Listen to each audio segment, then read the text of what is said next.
बिस्मिल्लाहिर्रहमानिर्रहीम। अस्सलाम वालेकुम स्टूडेंट्स, मैं हूं हसान फरीद, आपका फिजिक्स टीचर। स्टूडेंट्स, आप लोग जानते हैं कि लास्ट लेक्चर्स में हम लोगों ने एक्सरेज, उनकी कैरेक्टरिस्टिक्स और एक्सरेज की एप्लीकेशन देखी थी और हम लोगों ने देखा कि अगर किसी शख्स की बोन फ्रैक्चर हो तो हम बड़ी आसानी से पता लगा सकते हैं इस बात का कि उसकी बोन फ्रैक्चर है या नहीं यूजिंग एक्सरेज।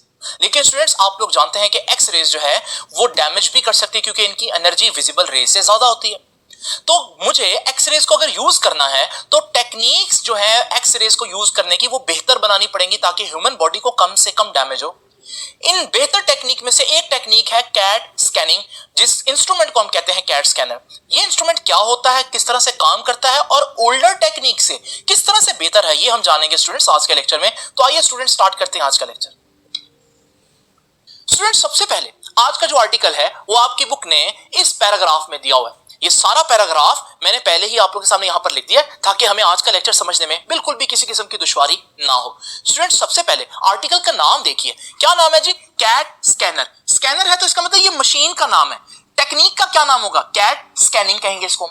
याद रखिएगा, सबसे पहले आपको यह देखना है कि कैट का मतलब क्या है। यहां कैट का मतलब है, कैट एब्रीविएशन है कंप्यूटराइज्ड एक्सियल टोमोग्राफी। ये तीनों वर्ड्स को स्टूडेंट्स नोट कर लें, ये मैंने अभी डिटेल में आपको बताना है। कंप्यूटराइज का क्या मतलब है, एक्सियल का क्या मतलब है और टोमोग्राफी का क्या मतलब है। लेकिन स्टूडेंट्स, उससे पहले आप लोगों को यह पता होना चाहिए कि ये जो कैट स्कैनर है डेली लाइफ में कैसा दिखता है। क्या आपने कभी कैट स्कैनर देखा है? आपने कैट स्कैनर का वर्ड तो नहीं सुना होगा, लेकिन आपने शायद सीटी स्कैन का वर्ड सुना हो। याद रखिएगा, जब कोई शख्स कहता है कि मैं सीटी स्कैन करवाने जा रहा हूं या मेरा सीटी स्कैन होने वाला है, तो वो जो सीटी स्कैन है एक्चुअली में वो सीएटी स्कैन भी कहलाता है, यानी कि कैट स्कैन भी कहलाता है। तो ये जो कैट स्कैनर है, समटाइम इसको हम सीटी स्कैन भी कहते हैं। नाउ स्टूडेंट्स, ये डेली लाइफ में अगर आप लोगों ने ना भी देखा हो तो किसी ड्रामा या किसी मूवी के अंदर आप लोगों ने जरूर देखा होगा, जब पेशेंट जो है वो इस तरह की एक मशीन के अंदर दाखिल किया जाता है। ये जो मशीन है स्टूडेंट्स, ये है कैट स्कैनर। अगर आपने कभी डोनट खाया हो तो आप देखेंगे कि इस मशीन की ये जो ओपनिंग है जिसके अंदर पेशेंट को एंटर कर रहे हैं, वो भी एक डोनट शेप की तरह की ही है। ये स्टूडेंट्स हमारे पास मशीन है जिसे हम कहते हैं कैट स्कैनर। और दोबारा इसका मतलब देख लें, कंप्यूटराइज्ड एक्सियल टोमोग्राफी। लेकिन स्टूडेंट्स, ये काम किस तरह से करती है, इसके अंदर क्या इंस्ट्रूमेंट्स हैं और ये प्रीवियस टेक्निक्स जो ओल्डर एक्सरे टेक्निक्स है उनसे किस तरह से बेहतर है, ये मैंने अभी आप लोगों को बताना है। लेकिन उससे पहले लास्ट लेक्चर की एक बात मैं आपके साथ शेयर करता चलूं। मैंने आपको बताया कि जब भी हमने किसी शख्स का एक्सरे लेना तो हम क्या करते हैं, एक एक्सरे का सोर्स होता है और एक फोटोग्राफिक प्लेट फिल्म होती है और उसके दरमियान वो शख्स होता है जिसको हमने एग्जामिन करना है, जिसकी बोन्स वगैरह को स्टडी करना है। नाउ स्टूडेंट्स, एक्सरे सोर्स जब एक्सरेज एमिट करेगा तो वो एक्सरेज उस फोटोग्राफिक प्लेट पर जाकर अपना इंप्रेशन देंगी और हमारे पास फाइनल रिजल्ट कुछ इस तरह से आता है। ये जो लाइट एरिया है इसमें बोन्स की इंफॉर्मेशन आपके पास मौजूद है। लेकिन स्टूडेंट्स, अगर आप डार्क एरिया के लिहाज से इस लाइट एरिया को स्टडी करें तो डिफरेंस इतना कम है, कंट्रास्ट इतना कम है कि आपको वाज़े तौर पर बोन्स के बारे में इंफॉर्मेशन पता नहीं चल रही। क्या मैं इसको बेहतर कर सकता हूं? बिल्कुल कर सकता हूं स्टूडेंट्स। अगर मैं एक्सरे सोर्स से ज्यादा एक्सरेज एमिट करूं तो जब ज्यादा एक्सरेज एमिट करेंगे तो हमारे पास फोटोग्राफिक प्लेट के ऊपर इंप्रेशन ज्यादा स्ट्रांग आएगा। अब हमारे पास कुछ इस तरह का एक्सरे आएगा। अब जरा अगर आप गौर से देखें तो डार्क एरियाज इतने ज्यादा डार्क हैं कि बोन वाला एरिया आपको बहुत वाज़े तौर पर नजर आ रहा है। डिटेल्ड इमेज है ये, जिसमें बहुत ज्यादा डिटेल आपको नजर आ रही है। लेकिन स्टूडेंट्स, आपने देखा मैंने इमेज को कैसे ज्यादा बेहतर किया, मुझे एक्सरे सोर्स से ज्यादा एक्सरेज एमिट करनी पड़ी। ये अच्छी बात नहीं है क्योंकि आपको मालूम है एक्सरेज डैमेजिंग होती हैं क्योंकि ये ज्यादा एनर्जी रखती हैं। तो अगर मैं एक्सरे सोर्स से ज्यादा एक्सरेज एमिट करूंगा तो याद रखिएगा उससे इमेज में डिटेल तो ज्यादा आएगी, लेकिन वो जो शख्स है जिस पर हम एक्सरेज फेंक रहे हैं उस शख्स के हेल्दी टिश्यूज डैमेज होने का चांस भी बढ़ जाएगा। तो फिर मैं कैसे बगैर एक्सरेज की अमाउंट ज्यादा किए इस एक्सरे का फाइनल इमेज इंप्रूव कर सकता हूं?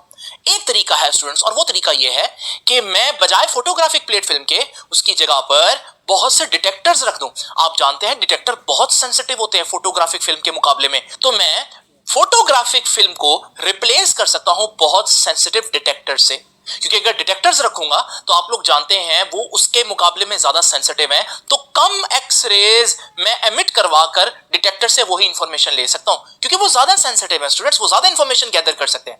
लेकिन आप लोग जानते हैं कि डिटेक्टर जो है वो कंप्यूटर के बगैर काम नहीं करेंगे। तो डिटेक्टर जो है वो अपना ये सारा डाटा जो उन्होंने एक्सरे का लिया वो कंप्यूटर को देंगे और कंप्यूटर उनको प्रोसेस करके फाइनल इमेज देगा। तो आपने देखा अब मैंने फाइनल इमेज ज्यादा बेहतर बना लिया है, लेकिन एक्सरे की तादाद बढ़ाकर नहीं, बल्कि एक्सरे के सामने डिटेक्टर लगाकर किसको रिप्लेस कर दिया मैंने? फोटोग्राफिक फिल्म को रिप्लेस कर दिया डिटेक्टर्स के साथ। तो ये एक तरीका है जिसमें हम ज्यादा बेहतर कर सकते हैं एक्सरे के यूज को, लेकिन आपको मालूम है कि मुझे कंप्यूटर यूज करना पड़ेगा। यही वजह है कि हम लोगों ने यहां पर इसको क्या नाम दिया, कैट स्कैनर को, कंप्यूटराइज्ड एक्सियल टोमोग्राफी। एक्सियल और टोमोग्राफी का क्या मतलब है उसको बाद में देखते हैं, लेकिन आप लोगों ने देखा कि कंप्यूटराइज का वर्ड क्यों आया? क्योंकि डिटेक्टर यूज करेंगे, जब डिटेक्टर यूज करेंगे तो फाइनल इमेज फिर कंप्यूटर के ऊपर बनेगा। नाउ स्टूडेंट्स, दूसरी इंपॉर्टेंट बात जरा देखते हैं, इसको एक्सियल क्यों बोला? अभी तक जो मैंने आपको इंस्ट्रूमेंट दिखाया है उसमें डिटेक्टर जो है वो स्टैटिक है, लेकिन एक्चुअली में याद रखिएगा ये डिटेक्टर और ये एक्सरे सोर्स इस एक्सिस पर रोटेट कर सकते हैं।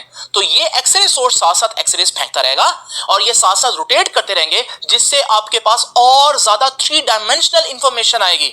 इस वजह से क्योंकि ये अपने एक्सिस पर रोटेट भी कर रहा है सारा ऑपरेटर्स, तो फिर मैं इसको क्या कह रहा हूं? एक्सियल, क्योंकि ये अपने एक्सिस पर रोटेट कर रहा है। तो आपने देखा दो वर्ड्स का मतलब पता चल गया, कंप्यूटराइज्ड भी है ये और साथ साथ ये एक्सियल भी है कि अपने एक्सिस पर रोटेट भी करता है। अब तीसरा वर्ड क्या है? तीसरा वर्ड है टोमोग्राफी। तो आइए स्टूडेंट्स जरा देखते हैं कि टोमोग्राफी का क्या मतलब है। टोमोग्राफी बेसिकली 2 ग्रीक वर्ड से निकला है, टोमोस एंड ग्राफोस।